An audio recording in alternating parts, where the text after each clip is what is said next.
امام علی علیہ السلام مزدوری کر رہے تھے۔ اتنی دیر میں ایک شخص آیا اور عرض کرنے لگا، اے امیر المومنین، میں انسان پہچاننے میں ہمیشہ غلطی کرتا ہوں۔ مجھے پتہ نہیں لگتا کہ کوئی انسان میرے لیے کیا سوچ رکھتا ہے۔ رشتے ہوں، کاروباری معاملات ہوں، دوستی ہو، ہمیشہ نقصانات کھاتا ہوں۔ کوئی ایسا عمل بتائیں جس سے میں انسان کا اصل روپ دیکھ سکوں۔ تو امام علی ابن ابی طالب علیہ السلام نے کہا، اگر کسی انسان کا ظرف دیکھنا چاہتے ہو تو اسے عزت دو۔ اگر باوقار ہوگا تو تمہاری دی گئی عزت سے زیادہ تمہیں عزت دے گا، لیکن اگر کم ظرف ہوگا تو خود کو محترم سمجھے گا۔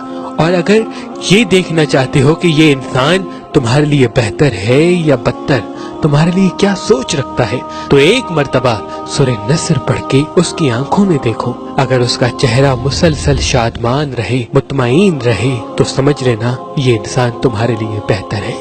لیکن اگر وہ گھبرا جائے یا پریشان ہو جائے تو سمجھ لینا یہ انسان تمہارے لیے بہتر نہیں، کیونکہ وہ اپنے دل میں تمہارے لیے اچھی سوچ نہیں رکھتا۔